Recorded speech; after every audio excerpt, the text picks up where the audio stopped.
By focusing only on meat and grocery, we can do those things to the best of our abilities. No frills, no gimmicks. You're gonna get top quality meat, top quality produce, top quality customer service. They always tell us, sell it as low as you can. Sell it as low as you possibly can. And we work hard so we can keep those prices lower. And that's what Fareway does to a lot of people. They take care of people. I have one thing to accomplish, and it's that. Hey guys, good practice today. Man, I'm hungry. Me too. I know just the spot. Go long. No, way longer. Everyone knows the best route for good times and great food takes you to Whiskey River in Ankeny. Lunch, late nights, or just catching up with friends? This is your spot. About time you guys got here. Well, you did have a head start. In the heart of the district, Whiskey River. Two guys, two Chris's, one network. Iowa Everywhere. It's time for Two Guys with Chris Williams and Chris Hassel. Presented by Fareway Meat and Grocery from the Channel Seed Studios. Where? Everywhere. Live and always on demand at Iowa Everywhere.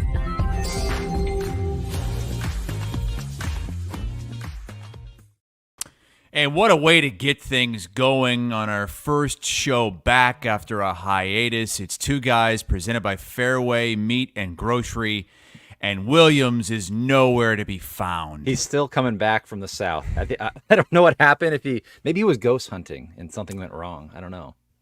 He is he says he'll be here in 2 minutes. resetting his FiberLax router.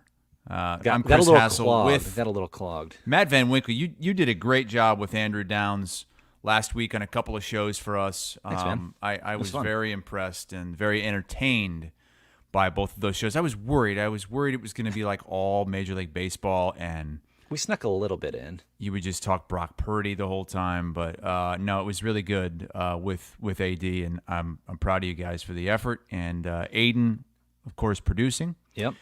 And Williams has been on the road for – it's basically Williams' fault He always that complains. we didn't have a show. He complains. He goes, I'm so tired. Oh, my gosh, I just need a break. And then what does he do in his off time? He drives 3,000 miles over the span of 2 weeks. That's – you know what? I've had that same conversation with Amanda Guerra at CBS Sports HQ. She's always run down, like, oh, I'm so tired. I never get any sleep. And then on just a regular weekend, just a regular 2-day weekend, she will fly back to Texas and hang out with friends. It's like, look, you've got to calm down. You know what I did these last few days? Nothing. Nothing. I hadn't showered since Friday until this morning. I just got out of the shower for the first. Now, I'm not bragging or anything. I'm not saying that's like what you should do. I'm just saying it's okay to just relax. Well, I'll let Williams share more about what he was doing down south, but I don't think he's going to be getting much sleep in the next couple weeks either, leading into football season. So I had my trip to Cape May, and again, this is Two Guys presented by Fareway here on Iowa Everywhere. Williams is reset. He was like, go ahead, roll the open. I'll be good. I'll be back. So I went to Cape May. I got back, Van Winks. Yes. And I drank so much with my friends that I was about 5 pounds heavier than I was when I left. And I was only gone 3 nights, okay? 3 nights. I couldn't put my wedding ring on to go to work on Wednesday. My hand was so swollen, I couldn't put my wedding ring on. Oh, my God. But I'm happy to report that I got on the scale this morning, and I'm down 7 pounds in 5 days just in inflammation. Detox. I'll tell you what, though. I was in the same boat. I went to the state fair twice over the past 3 days. And I think I ate my weight in food, so I'm in the same boat with the wedding ring. I can't get it on very. You state fair people, unbelievable. Yeah. I'm going back tonight. I'm going back tonight. You see what's over my shoulder now? Ooh, the Ames helmet. I got the Ames helmet, courtesy of the right next to Cooter Iowa State football program. And in comes Williams, looking like he's joining us from the surface of the moon. What the hell is going on, Long man?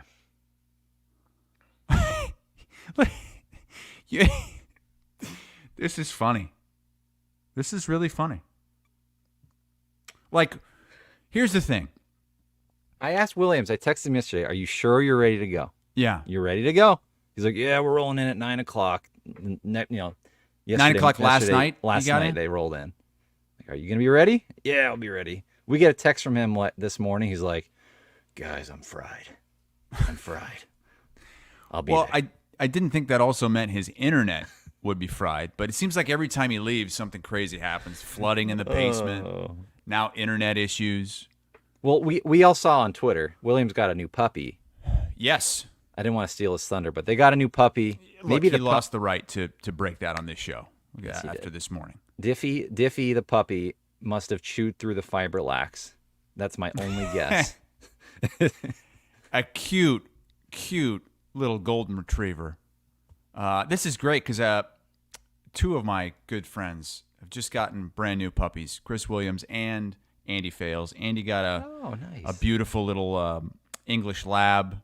Oh, like a golden English. It's a great color, like a red fox color. But there's Williams with Diffie. Now, I don't approve of the name. I really don't.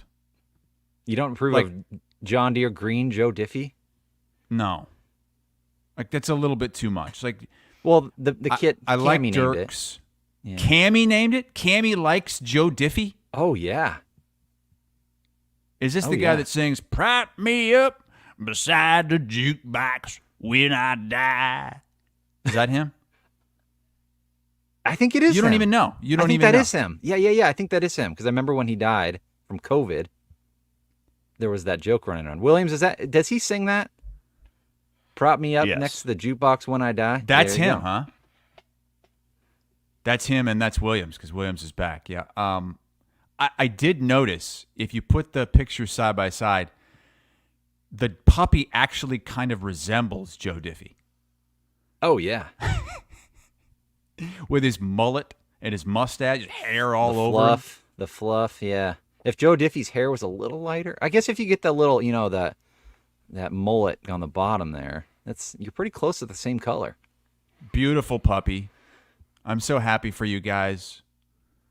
I know things will get better once you get back into the swing of things. But here's the thing that I knew that Williams does this all the time. He'll come on, his internet is absolute shit, and he'll be like, "Just roll it, just roll the open. I'll be back. I'll be good to go." In the thing, I knew one of these times it wasn't going to work. We don't have to go live right at 8:30. Like, we could have just waited until he got his shit together, but he wouldn't do it because he's scared of all these commenters, the guys and gals in the comments. He's like, I don't want them bitching that we're late. Just roll it. He gets so caught up. And now look at us. This was supposed to be our big new relaunch into the season. Right? Screw you guys. This is one of the most frustrating. Williams? Are we back? This is one of the most frustrating mornings I've ever dealt with. Can you hear us? Yeah, I'm good now. All right, here we go. I had to connect to my cell phone. Should we just roll the intro again? Like we've done before? Oh, I'm too frustrated for that. I did an entire 2-hour Iowa State football preview with Bloom last night, and it worked fine. And then this morning, my internet's just shot. So we thought Diffie may have chewed through the fiber lax. He probably did because he's chewing through everything. He's chewing through everything right now. This dog, he's a good boy, but he's just he's got those puppy teeth, and he just wants to chew on everything. So, but yes, he does. Don't shit on the name. Cammy came up with it, all right? I already did. Hassel. I already did shit on the name. And Cammy is a aspiring podcaster, and she's always looked up to you, and she's going to listen to the show, and now she's not going to like you anymore. So that's something you got to deal with. No, I'm so glad to be back and ready to go, man. I have driven over 3,000 miles in the last 12 days. So you drove to the Ozarks first and then to Atlanta? Well, yeah, we drove to Atlanta, and then this dog was actually in rural Georgia. So we drove to Atlanta for for like a day and a half. We went to a Braves game because we're down there. May as well. Yeah, might as well. And so then we had to go to like northeast Georgia to get this dog. And then we drove back. Was this dog up in the mountains? Yeah, it was. I've been to northeast Georgia. It's up in it's a beautiful area. It's awesome. Like we went and saw these like waterfalls. And then we went and found the house from Ozark. That's great. What's really funny about that is you keep going to you're always at the Ozarks. So when you sent me the picture of the Ozark house, in my mind you were just in the Ozarks. And then I remembered they shot that thing in Georgia. Yeah. Well, it's funny because we're driving to get this dog, and again we're in rural Georgia at the time, and we're by this huge lake, and I say to my wife, I go, now that I think of it, I think that's the lake that they shot Ozark in, because I had studied it, because I'm like, where the hell is this, when I was watching the show? And it was, but this is like a huge lake. So Ashley Googles it. I'm like, where's the house? I go, we got to go find the house. And we're like 6 miles from there. So we just went and found the damn house. It was cool. Did a little experiment, or a little exploring when it comes to that. The drive back from picking up the puppy was what? 12? It's supposed to be 12 hours probably if you drive all the way through? No, it's more like 15 from where we were. 15 hours. How many times did you have to stop? Well, and how long did it take you? We drove to Nashville. I took my daughters to the Grand Ole Opry on Saturday night because Cammie's a country music junkie. Clearly. She knows more about country music than you know about anything. Like she's like a genius when it comes to this. Anyways, so then it was like 10 hours from there. It took us about 12 hours to get back from Nashville. A 9.5-hour drive took us about 12 hours from Nashville? Yeah, I mean, these puppies have to pee, Jeez. Dude, stick a catheter on that guy. Yeah, it wasn't bad though. Like honestly, like he didn't bark at all. Okay. Did he just sit on laps the whole time? Yeah, just sat on laps. Sat on my wife's lap literally for all 12 hours and didn't really make a sound. So, no, it's good. I kind of felt just one dog lover to another. It was a weird, when we were going to get him, I felt like I was cheating on Dirks. Mm-hmm.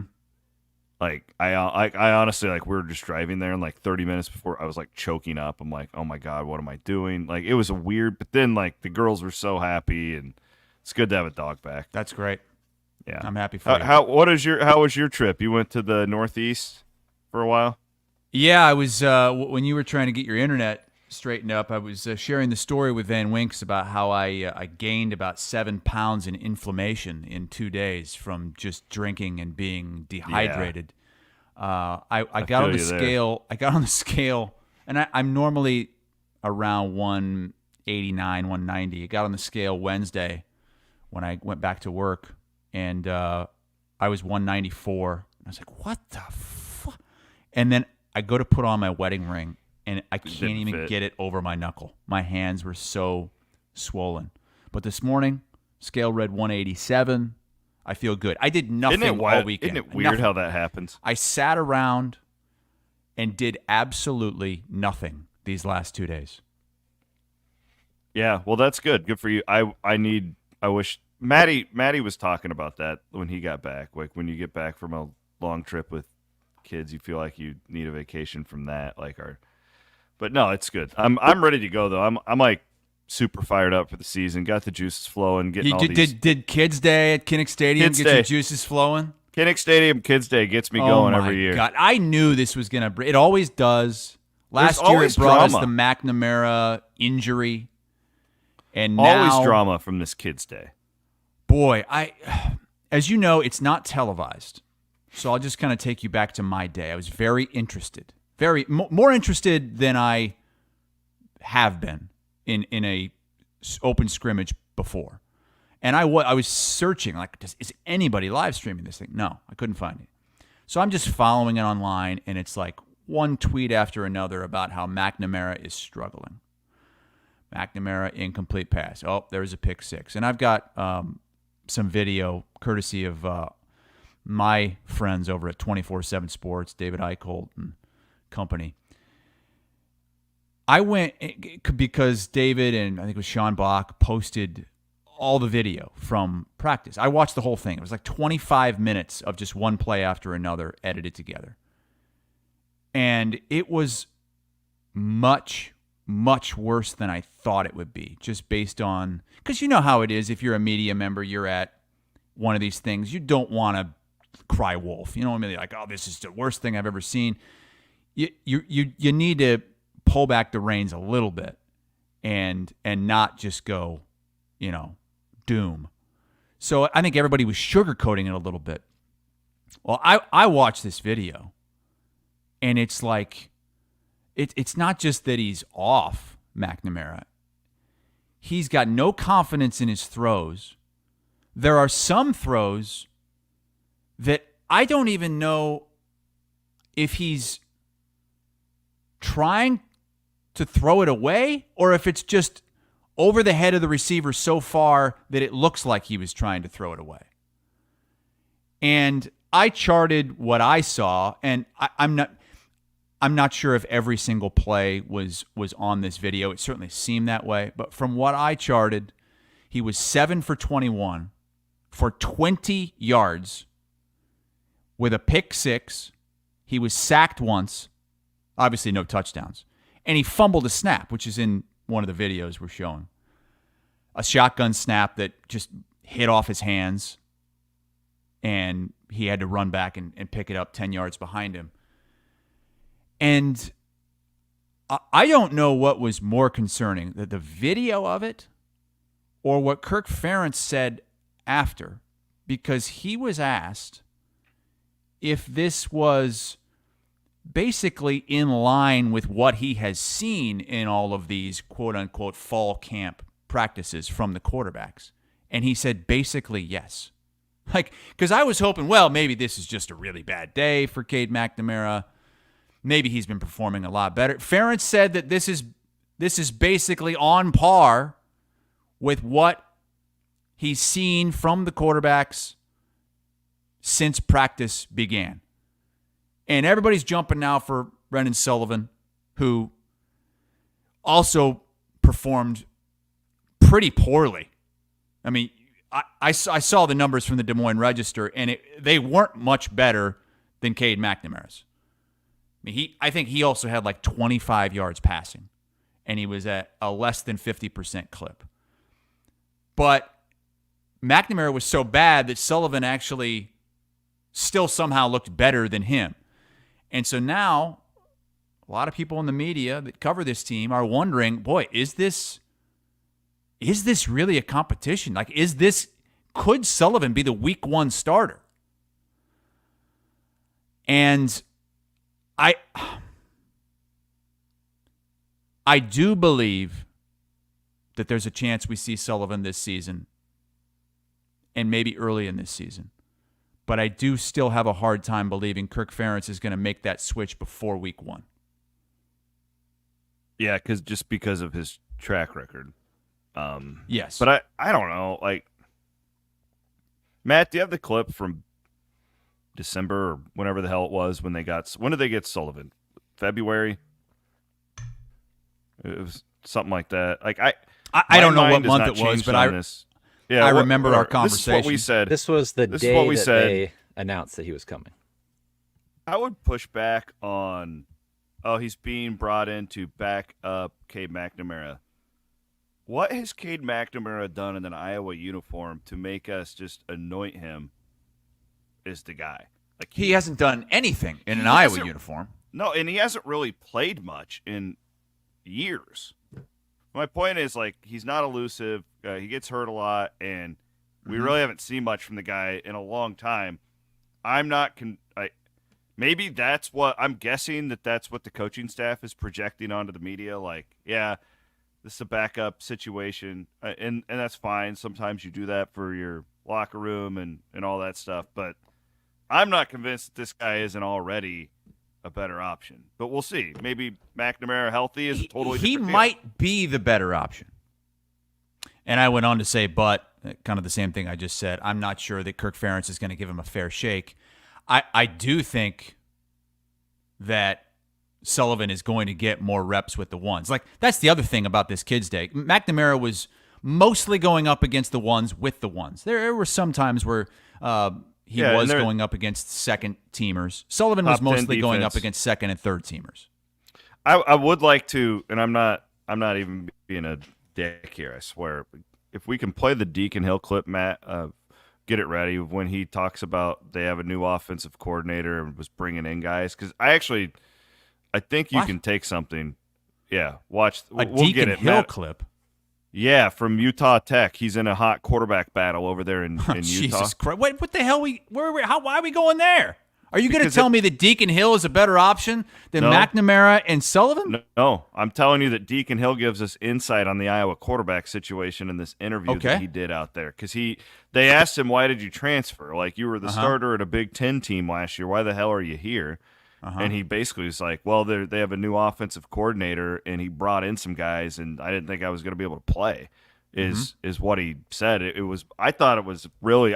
Maybe I'm just reading into it, but you just, again though, Chris, doesn't it come back to, you know, Ferentz better than I do, but if he's actually giving this Lester the keys, and I don't know, McNamara looks like a guy to me who really struggles with pocket presence when he doesn't have a great line, and again, like, I don't necessarily blame him from what we saw last year, because I think their scheme was so bad.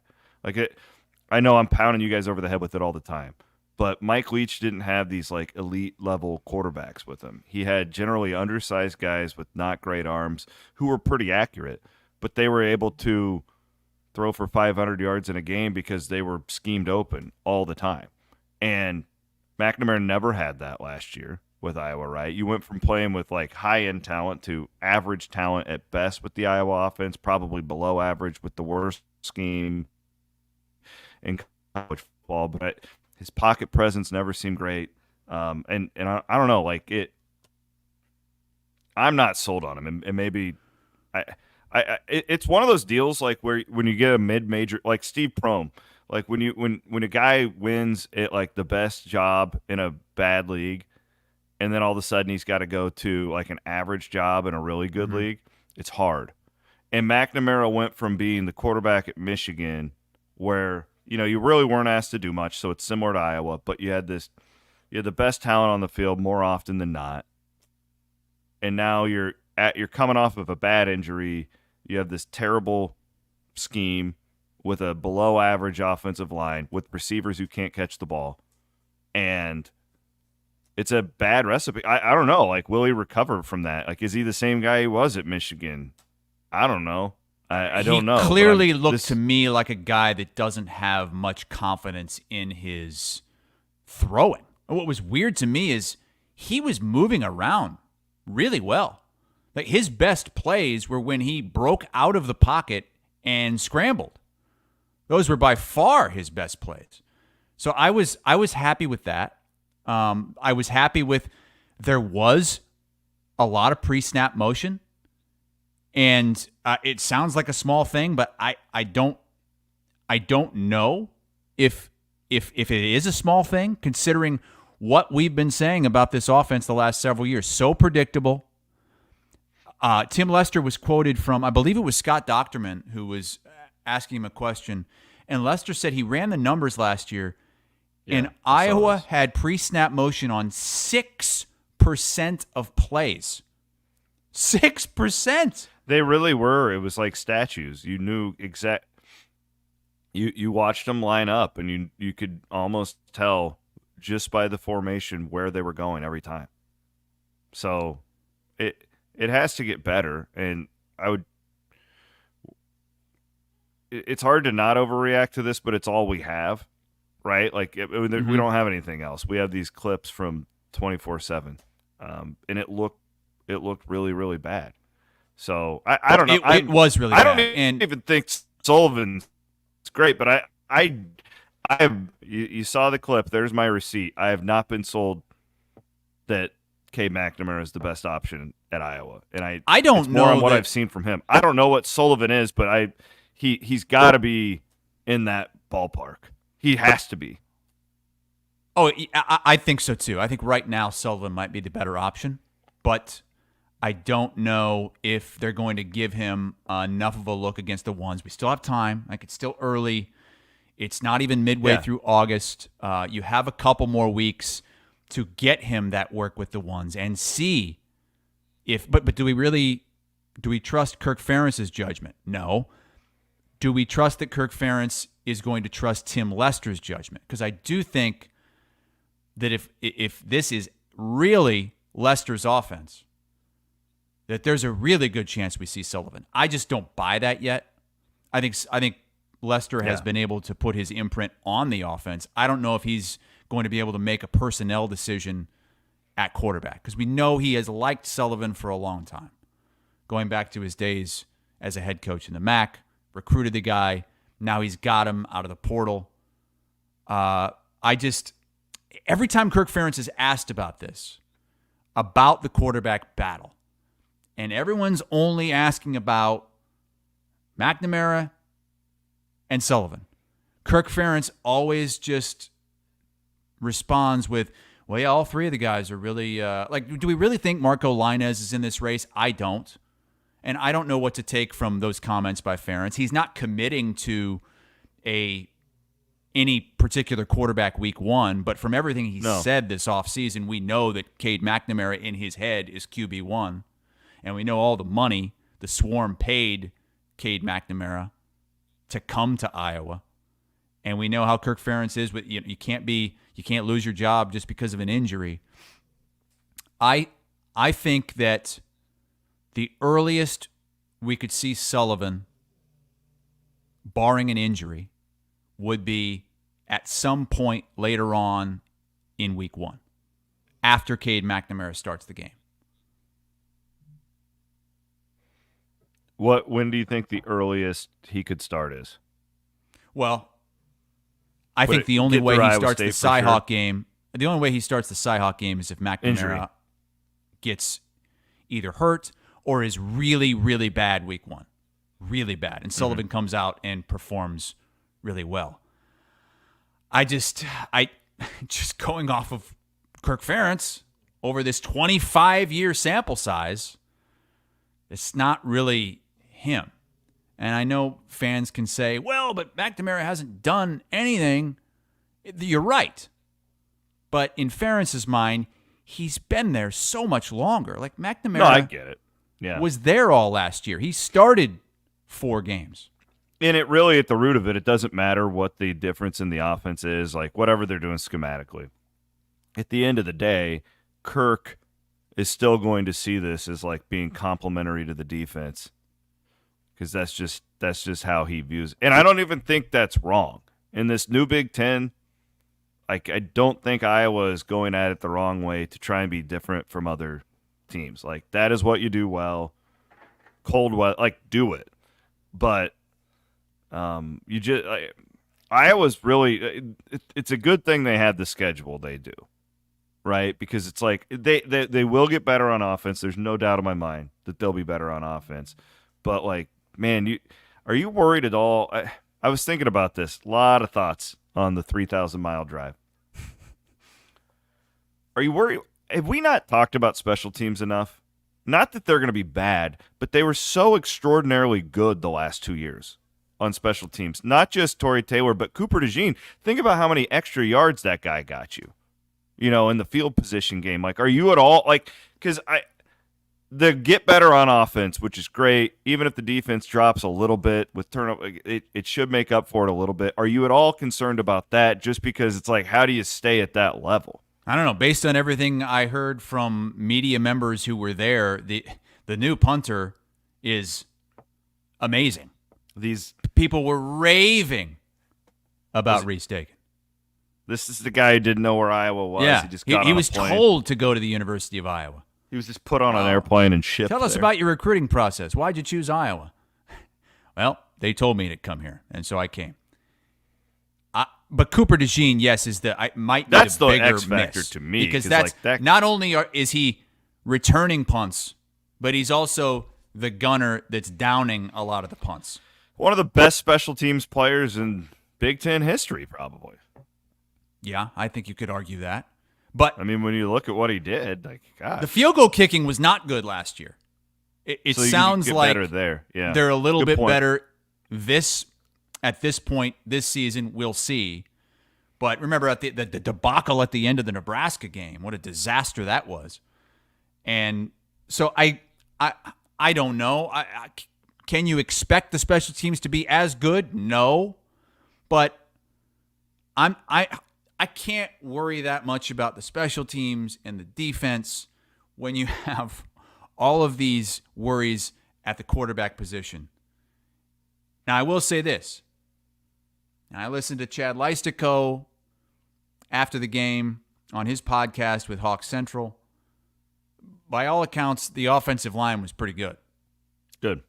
And anytime they ran the ball, I mean, it looked like there were some big holes. Now, it's hard to take a lot from that because no one is going 100% in these scrimmages. Like, they don't even want to tackle a player, even a running back, in the hole. I mean, a guy gets surrounded and they just stop. Like, it's not real football. But the running game did look good. The offensive line looked pretty good. And the pre-snap motion was aplenty, which is good. You got to trick their eyes, right? Love the motion. Williams, I don't think we can move on here until you stop blue balling everybody. No, I got to show you this. So Deacon Hill is in a heated quarterback battle out in Utah Tech. But 2-3 weeks before the season, he's not won the job. I'm not being a jerk. He really hasn't. Matty Van Winks, being the ace producer that he is, he's always producing the show. He's always looking for gold for us. I thought this was interesting what he had to say about Tim Lester in this clip. I don't even know who to give credit to. I'll let Matt. This is with the Utah Tech athletic department. Okay, Utah Straight Tech from the athletic. source. Okay, here we go. Let's see what Deacon Hill had to say. Quarterback Deacon Hill, you were 6-2 as a starter last year with the Hawkeyes. So now you're in St. George. How'd that all come about? Yeah, some things that went down in Iowa City. Good and bad. We got a new OC, and he was bringing in a couple guys, and so I just figured, what's best for myself and my family, and what we talked about was best to move on and try and find another place, and luckily I ended up here. I mean, maybe I'm reading into that, but like his first answer is, well, they got a new OC. He's bringing in his guys. They kicked me the hell out. What did you not think that's what happened? What do you expect him to say? Isn't that? I mean, that's exactly. I don't know. I thought happened. Yeah, for sure, but I don't know. What are you reading into this? Zero reference of Cade McNamara at all. It's just like, he's bringing in new. My point is what I'm reading into. Okay, it so is, okay, so I think what you're Sullivan reading into is more is of that, a factor in the starting job than we probably gave him. Not we, but many people probably gave him credit for. I don't think Sullivan was just brought in to just be this to ride the pine. He's not there to be Marco Linus. Here's what people forget about Sullivan, I think, is that he's likely going to be the starter next season. When they went out and got him, this is it for Cade McNamara. Okay? And there's a good chance that Marco Linus and any other young quarterback on that roster isn't going to get any real work this season. So who's going to start next season? I think that was the number one reason they brought him in.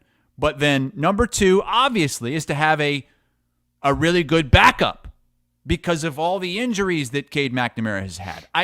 I don't believe that they went out and got Sullivan because they think he's going to be the starter this season. I don't believe that. I think that he might be better. I'm not saying he's not better. No, he might be. I don't know. Cade, if you're watching this, go prove me wrong, young man. Williams, go look at the clips. No, I know. Sullivan did not look good either. He just didn't look as atrocious as Cade McNamara. I don't know how we're in this spot again, by the way. Good for Deacon. Look, he looks good out there. He looks relaxed. Looks like he's doing well away from But you all said you he's Iowa not. He fans. hasn't won the starting job. Sometimes life isn't about winning and losing, Chris. Sometimes it's bad experiences. And Deacon's out there in Utah. He's closer to home. Good for him. I'm looking forward to expanding my horizons this fall and dipping into a little Utah Valley and a little Utah State. Yeah, we're all over these. Big Deke and see Petrus. Well, and then you got Utah in the Big 12 now. So we're Utah's the hotbed. Utah everywhere. And BYU. BYU's in the league. Oh, yeah. Forgot about the BYU folks. But let's thank some sponsors. Do you have any more meat to pick off this bone with the Hawks? No, I think the good transition to some non-Iowa talk is just going to be, should Iowa really be doing this anymore? The open scrimmage. So that's a great transition. I have a theory on why State. they continued, but I don't know that this is a good thing for the football program to keep opening this practice a few weeks before the season, because it's always just nothing but negative. Great transition. I'll give you something that's positive. My experience with those daggum Kaburski brothers lawn care, got back from that trip to the Ozarks, and they had completed my landscaping project in the backyard, and it looks phenomenal. Like, these guys absolutely blew us away with what they did. They came in, the amazing crew. They come in and got it done in like a day and a half. I'm going to send you pictures because I need to get the yard mowed. It's kind of a jungle back there. Poor little Diffie's running around like the grass is like above his eyes. He can barely see. These guys did a phenomenal job, and my yard does not do it justice. So I'll show you guys some pictures. But the best thing about working with them is just they're just great dudes. You got to meet them when you were up in Central Iowa. So thank you to them. Kaburski Brothers, remember them for your lawn care, landscaping, and snow removal when that time of year is just around the corner. We are presented, as always, by Fareway Meat and Grocery here in the Channel Seed Studios. I also want to give a shout-out to our friends at Game Day Men's Health. They are Hassel, have you gotten your – so we saw the spot. You have no testosterone in your entire body. That was my friend Lindsay.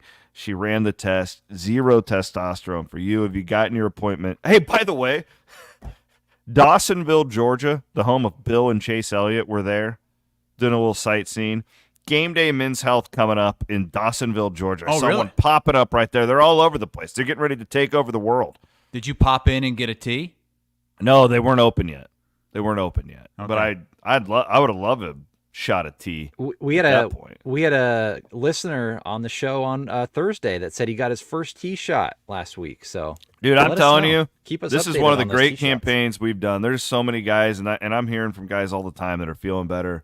They got more energy. They're losing some weight. So remember our friends, Game Day Men's Health in Ankeny, West Des Moines, and over in North Liberty. I have not gone in yet, by the way. God, you didn't allow me to answer the question. I think because you know the answer, but no. Yeah, because you're just going to be like, oh, I'm scared of needles. You can get pills, too. At they this give you point, pills. because I have no tea, I just kind of want to be unique. I mean, nobody else in the country, I don't think, has 0 tea. So good transition by you. It's like you're a pro at this. Iowa State had a scrimmage, but it was not open. We really don't get to see Iowa State on the field anymore, unless it's in a game. Even like bowl practices are closed. They used to be open. I think every once in a while they'll open up like a spring. And I don't cover the program day to day like I used to. Rob Gray and Connor Ferguson do that at Cyclone Fanatic for us. But I mean, it's certainly from a media standpoint. I wish these scrimmages were open for Iowa State, but all I know is what I can dig out of this thing, and they're clearly not going to tell you. Well, the kicker was horse shit. Put that out there. You know, that's just not how it works. But it is an interesting conversation because it used to totally be the other way around back when you were here, where Iowa State I remember when Dan McCarney was the head coach, you just sit there and watch practice every day. And Jared, come on in. Have a seat. Yeah, but get your camera out. Totally different now because Ames is pretty locked down, and we really only get positive stuff to come out of Saturdays, which is – good on them because they're controlling their message. You don't hear about injuries, that type of thing. I think it's bad for I think the fans probably want the information, but it also protects your momentum going into the year too. Is that what you were getting into? Because it's like this Iowa Damn Kids Day. Yeah. Every year there's something coming out of it that we got to talk about. And it's just so not Kirk Ferentz to be the guy that opens up a scrimmage while the guy on the other side of the state, Matt Campbell, and we know Matt Campbell's a lot like Kirk, but to have Kirk Ferentz be the guy that opens things up to cameras, like that, the film of that entire practice is living on the internet. And they know that going in. So they're not going to do anything crazy. It's not like they're going to be running trick plays, giving away any kind of secrets because they know that all that's going to be filmed. But there's no way that they enjoy this. I think that the only reason it still happens is because of the way it's branded. It's Kids Day. Yeah. I don't think Kirk Ferentz has it in his stomach to get rid of that and take that opportunity away from the kids. Children's Hospital overlooking you. You're known for your wave. So just, hey, kids, sorry. Cade McNamara has officially ruined Kids Day for everybody for eternity at the University of Iowa. Here's what I heard with Iowa State's that the offense, and this was encouraging to me because for so many years, Iowa State's defense has really just shut down the offense in these early seasons. And that has been a fact. And the offense really won the scrimmage, from what I understand, on Saturday, which is good. It should, with all of that talent returning, with all of those playmakers. I've heard Jalen Knoll's been really good. Interesting. I talked about this with Bloom in depth. We can just touch on it here. I think that's a factor with Jaden Higgins and Ben Bramer, with all the attention they're going to take, that Knoll could be due for a big year. But I heard Rocco was great.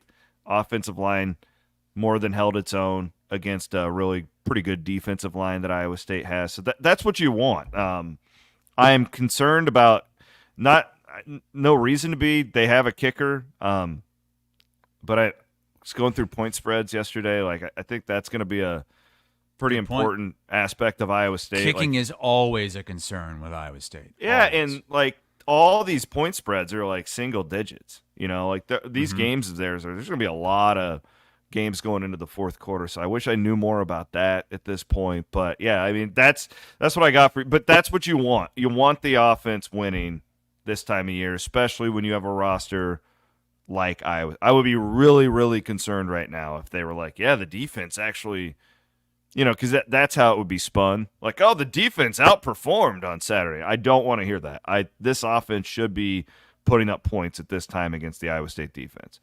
I had an opportunity to meet the new offensive coordinator, Mauser, when I was back with you in studio a couple of weeks ago. Seems like a great guy. We had a question from Brian, has he ever been an OC before?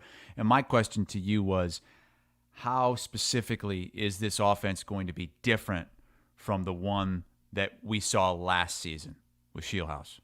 I don't think it'll be that different. It's just more of like the nuance, right? Like Shieldhouse proved himself in the back half of that year to be a pretty good play caller, I thought, right? Like he was setting people up for one drive at a time. And like, that's the one thing with Taylor Mauser that you just don't know. Like you can study it all you want.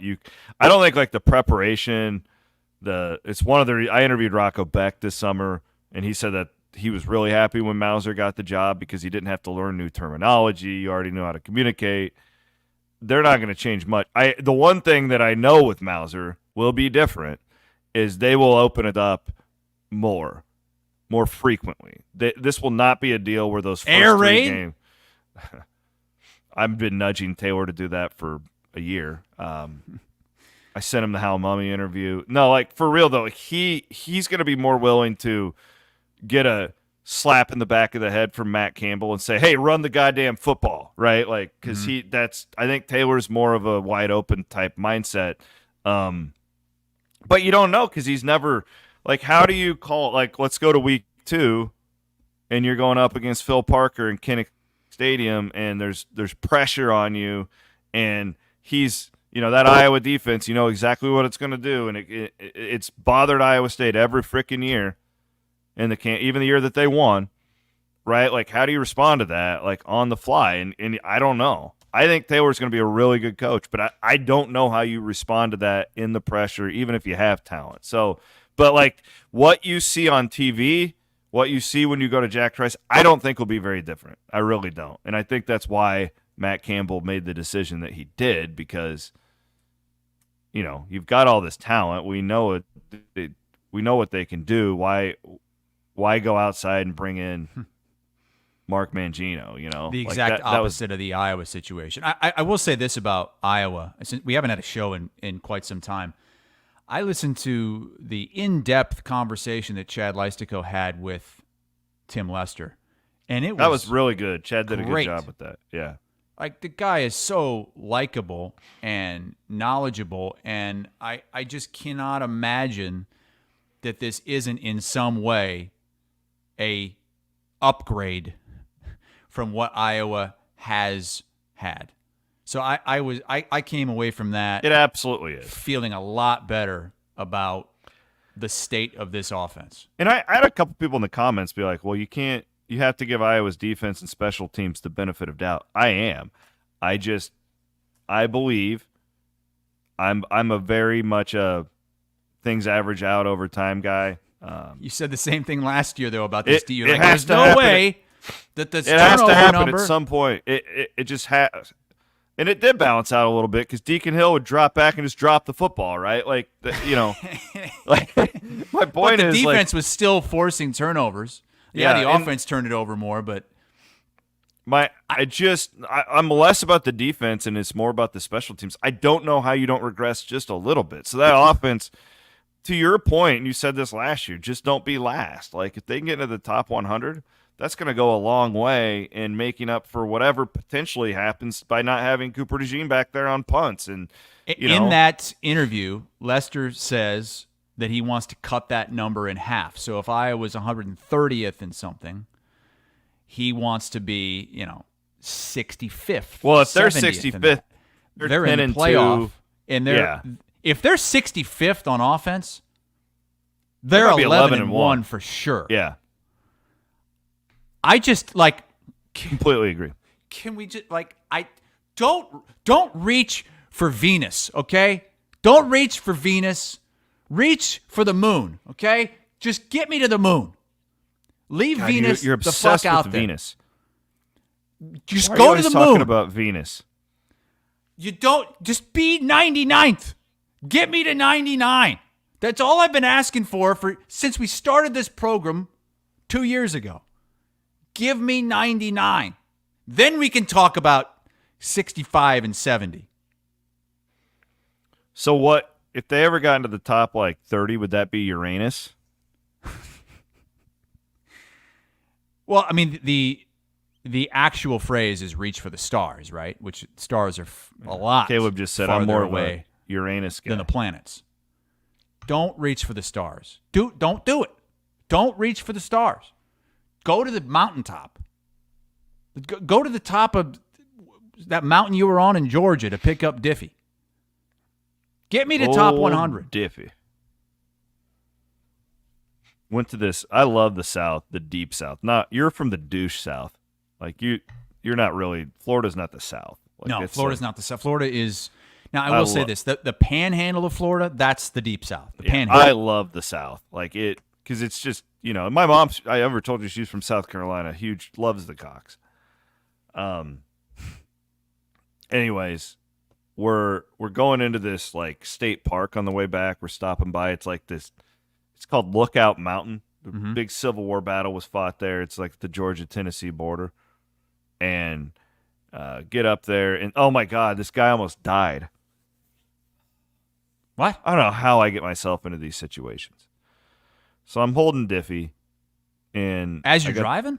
No. So we get out. It's this state park, and we're waiting to get in to the state park to where I'm gonna pay.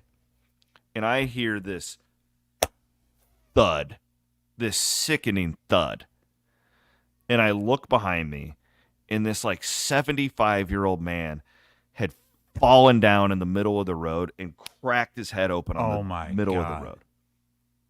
And I thought and his wife is looking at him. I thought he had a heart attack and just dropped dead right there. So I hand the dog to my wife, and she's like, "What's wrong?" And I go, "I gotta go help that guy. He's dead in the middle of the road."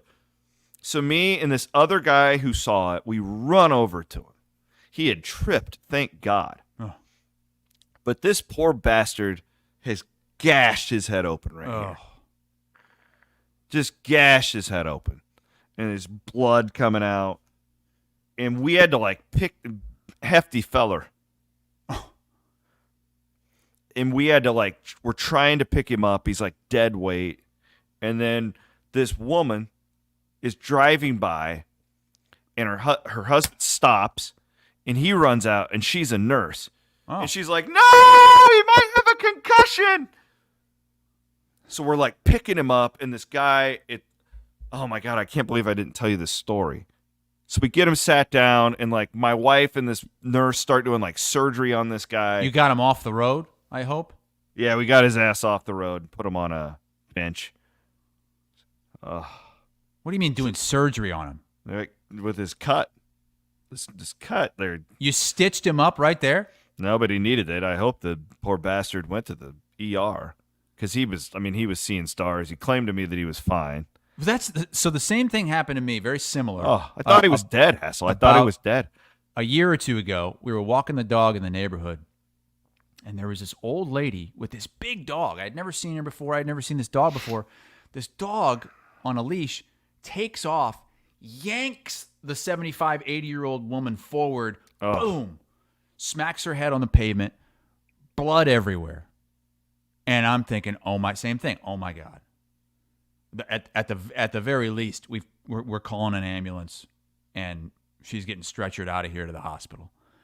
Well, we go up there. I run up there with a couple other people, and she's just like, "Oh, silly me, silly me!" Like there's blood pouring out of her head. It's like, "Oh, I'll be fine. Don't worry about me." It's like squirting out of her veins. It's all over the place. It's staining the pavement. Oh, she's like, "Oh no, just if somebody could just help me home. I'm dog sitting this dog." She had never walked this dog before. It was someone else's dog. She didn't, and it reacted to another dog that was walking by, and so we walked her back. We insisted that she let us call 911. She would not. She would not do it. She was adamant that we not do that and that we just walk her home. And so we did. I mean, somebody came out of a house with a thing to put on her head to try to stop the bleeding, and we walked her home. I've never seen her again. I've never seen her. I've never seen the dog again. This is a couple years ago. Well, how do we get ourselves in these spots? I don't know. I think well, here's another one. So we stay in this. The Braves have this Omni hotel that's out in and it's beautiful. Truist Park was a dream, honestly. Like I'd never seen the Braves play in their home stadium. I've seen them play like 6 times on the road, and so we stay in this hotel that's out in the outfield, and you can literally watch the game from the pool. So on Wednesday night, like the girls are swimming, and I'm literally standing out there with a beer outside the pool, just watching the baseball game. Well, afterwards, this guy who's probably 70, he's drunk, but he loved me. He loved me, Chris. And he's just talking my leg off, and he loved me. Well, and he's like, hey, after the game tomorrow, if I see you first, I'm going to buy you a beer. If you see me first, you better buy me a goddamn beer. I'm like, all right. Well, we go to the game, we come back, and we're in the pool. Kids are in the pool. I'm in the pool playing with them. I'm throwing a lease. Wife's over in the corner reading, and I see that guy. And I'm like, hey! Oh, no. Are you going to say he doesn't remember you? No, he had no clue who I was. And I was like, you owe me a beer. And he's like, huh? Well, anyway, but he just played along. You could tell this guy's just a bullshitter, plays along. Well, he gets me a beer and comes into the pool, and we start yucking it up. Well, it turns out he's one of those older gentlemen that is very anxious. He's very ready to give you his political views. Oh. And he just starts just railing on it, like just diving, whatever. He's bullshitting with him. I had a good time. Well, he meets my wife and finds out she's a veterinarian. And this guy, Hassel, it's 4:00, and I bet this dude's had 20 beers. Well, later that night, we're walking, and he's getting a little overbearing for the family. Like, the family's ready to get rid of this guy. Even like my 9-year-old was like, "Who the hell is this? Get rid of this." So we leave, We're walking down the Battery after we eat, getting to get the kids to bed, and all of a sudden we start hearing this guy just screaming, "Hey, veterinarian! Veterinarian!" Just yelling at my wife. He crosses the street. He's trying to take our kids. He's like, I want to take your kids to that candy store. I'll take them to the candy shop. I'm gonna buy them some candy. I'm $100 to give them for candy. And Ashley's like tugging me, like, no, let's leave. And I'm like, no, let's just go have a beer instead. So we sat there with this guy for how do I become more of an asshole to these people? I constantly, I got to tell these people, no, asshole. Well, you're great at being an asshole. How do you do it? Am I? No, I'm just kidding. You know what I mean. At some point, you just have to say no. Like, look, my kids are tired, or it's not that hard when you have kids. You've got all kinds of built-in excuses. You're with your kids and your wife. It's not like you're just by yourself. But I know I've seen you in these situations. Yeah, you have. Without the kids, without the wife, and you bring it on. That's a little different. You bring that on yourself. You love that kind of stuff. You come on here claiming you don't. Give me a break. Let's do a little triple B, shall we? Okay. Bigger, better, bolder. Powered by Kelderman Manufacturing. I would like to change mine. Oh. I want to give it to our friend Sean Keeler. Oh, yes. God, I thought we were going to dive into this more today. We don't have the time. We haven't had time. All the Iowa State fans are pissed because we spent more time on Iowa. This is why... Well, I knew this was going to happen. This is what Iowa State wants. This is what Matt Campbell wants. Yeah, exactly. That you're playing right into it, people. Quit bitching. This is exactly what... your coach and your program, they want us doing this. Like, I'm telling you. Otherwise, they would open up the practice, and we'd be sitting here bitching about what we saw from it. Like, that's what's happened. I'm telling you. Like, we're not avoiding it. I can't talk about a scrimmage for 20, 30 minutes that we have no information on. Sorry. Like, do you want me to just make stuff up? So Sean Keeler is one of my heroes in this business. He was at the Des Moines Register when I was a kid. We only got the Omaha paper in my hometown, but I would always go to the school library to read Keeler and Peterson and Logue, and just back in the heyday of the Des Moines Register.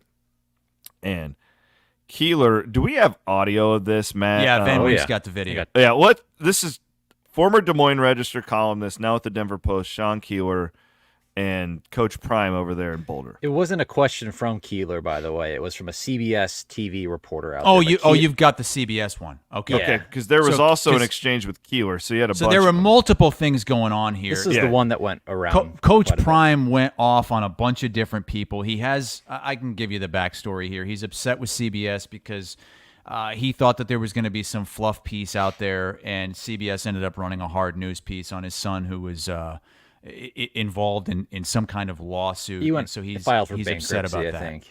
He's upset about that with CBS. That's totally different than the Sean Keeler thing, but it happened in the same exact setting. And the Keeler thing happened later on. Like, he was combative with everybody. Somebody said, well, you bolstered your offensive line. And he was like, what do you mean bolstered? He was combative with everybody. And then Keeler gets the mic. And Williams, he didn't really even ask a question, did he?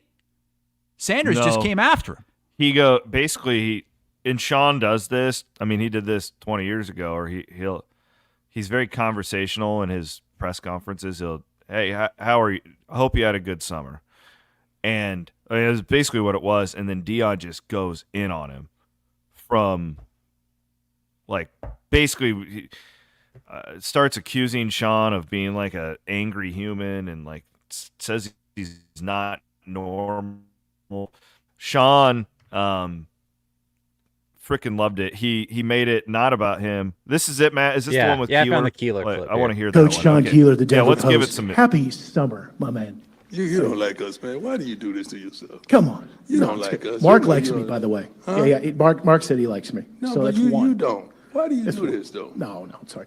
Two-parter if I could. No, I'm Football serious. Why do question. you do this? Like, you know you don't. Like, why do you do this? No, it's not about that. Football question. No, Football no. question. Why do you do this? Like, it would be hard for me to really engage in someone I don't like or something I don't like.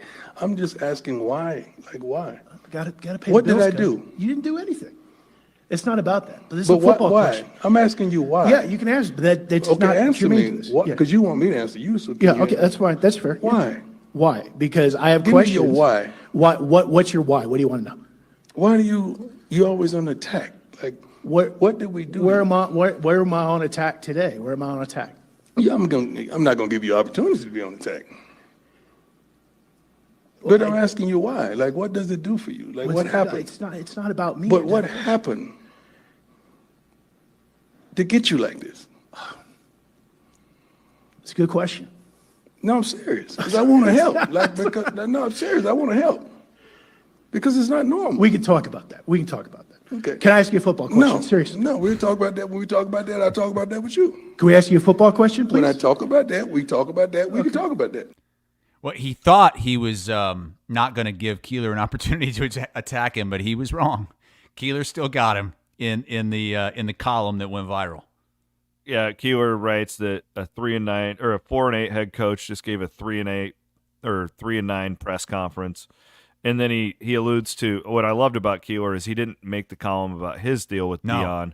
He made it all about this unfair from what I understand, Chris, I don't know how much you've heard in CBS, but like there was like a CBSSports.com like blog ranking Big 12 coaches by some just random author. Yeah, but that's not what he was upset about.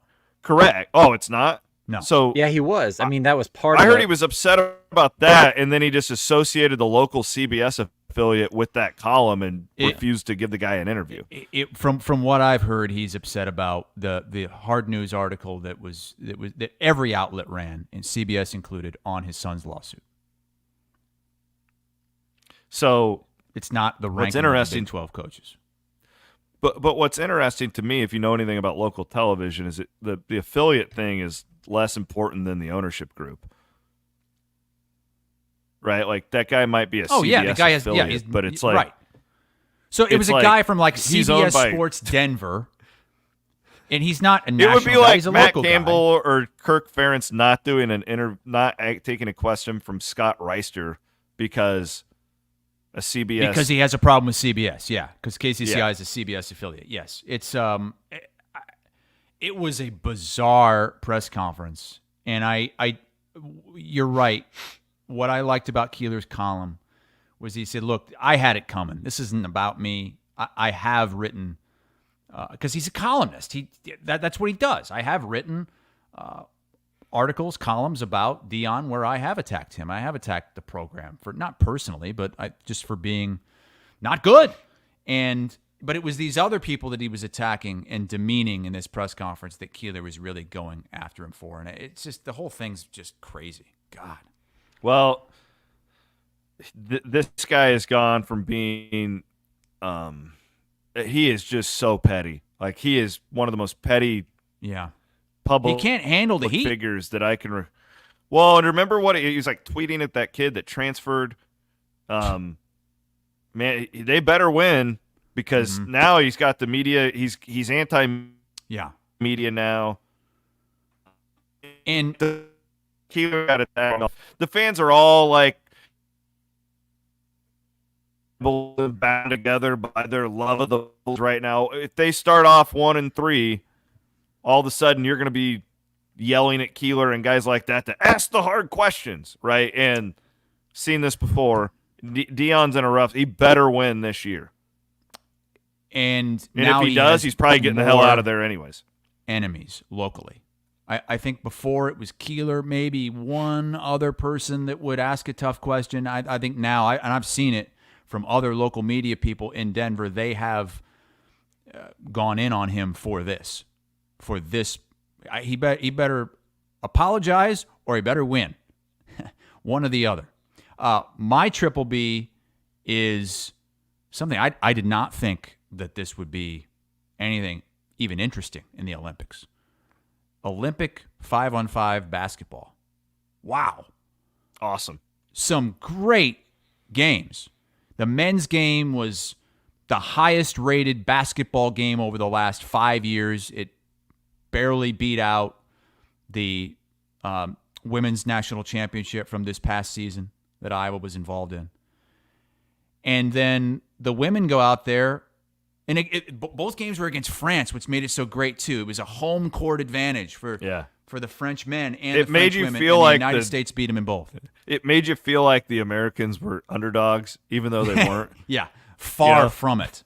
Yeah, but it gave you that vibe because they're getting booed, and yeah, it was awesome. It was great, and I liked the game. You tweeted right at the start of the Olympics how much you like Olympic basketball, and I think the 3-point line needs to come out, but everything else about it I love. Like, there were very few commercial breaks, very few timeouts. It was just the game was shorter.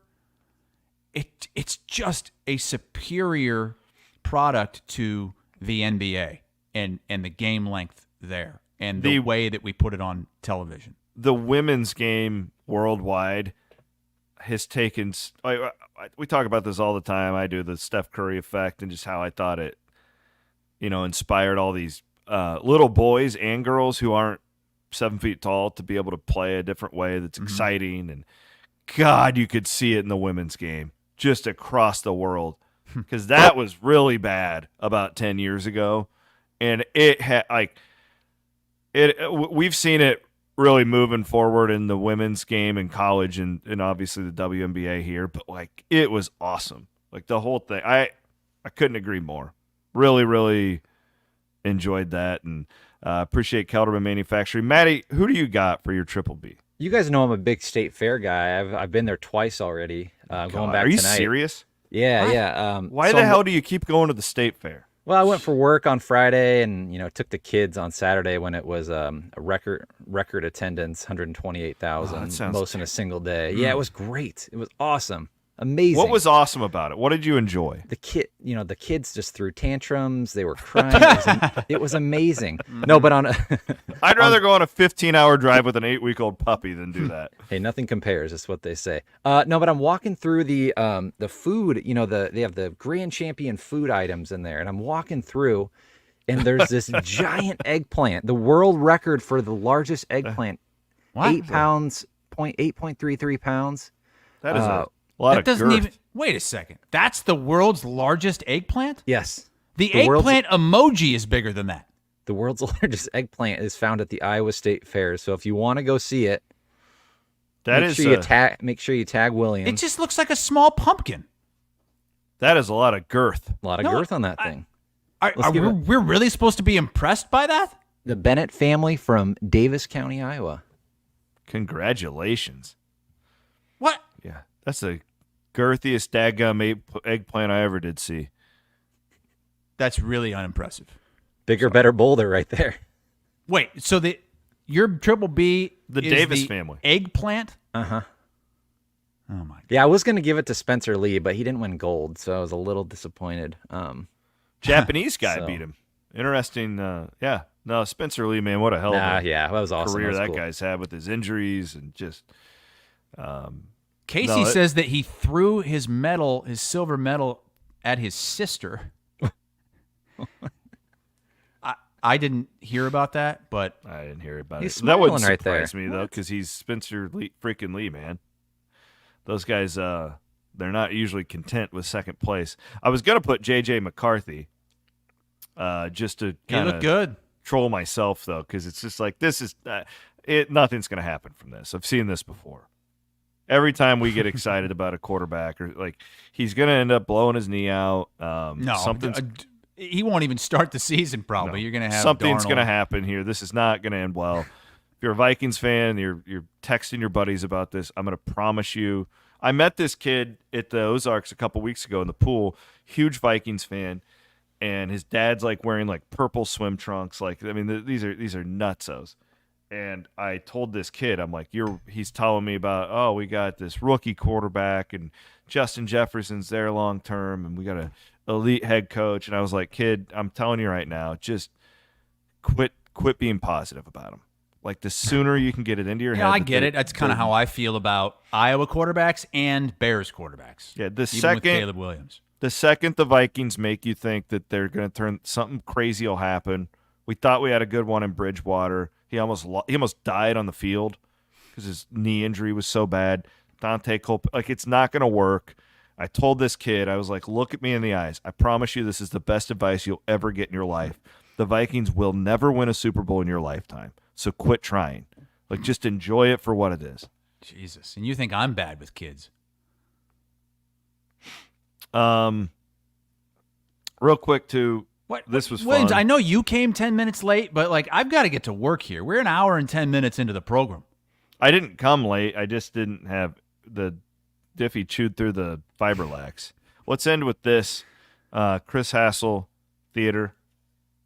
I don't know if that's still a thing. We did some exclusive footage from the Ozarks. Your little diving deal from a couple weeks ago. Yeah. And that's wait. I thought we were ending the show with this. Gold medal We favorites are. from America after that heartbreak in Tokyo, and Christoph Williams failed to meet the minimum threshold for testosterone to compete against men. And he and his partner Nolan Groner have received a waiver to compete in their home pool in Iowa so Christoph can be close to his doctors. His body 99% liquid, which is why it appears so swollen, but it allows him to be one with the water. These two very different looks, very different ways to prepare, but all that matters is the end result. And it's just like Simone Biles. The level of difficulty so high, it's almost impossible for the naked eye to comprehend. And look at that! Splendid! That is going to be good enough to put them into the finals. Look at that. Belly hits the water first, then the chest. He'll get extra points for the splash. They'll be the ones to beat tomorrow in the finals, streaming live exclusively on Peacock. Nolan Groner. So your cousin, his name's Nolan, right? That's my nephew, and he's like an elite Your nephew. athlete. He is his nickname for the rest of time has to be Groner. How'd you guys do in the finals, by the way? We got to know. On Peacock. He and his partner, Nolan Groner. His body is 99% water. So Williams just sent us just 3 raw videos of like 10 seconds of getting ready to do this dive and then doing the dive. And he's like, you want to do something with this? I think I was 15 deep at that point. And so I put together a script, voiced it, sent it to Van Wink, who edited Good it job. Together. That was fun. I miss it. I miss doing the show. We're not going to take another week off until April. Deal? Deal. He's Chris Hassel for Matt Van Winkle, courtesy of our friends at Fareway Meat and Grocery in the Channel Seed Studio. I'm Chris Williams signing off. We'll be back on Thursday here on Two Guys.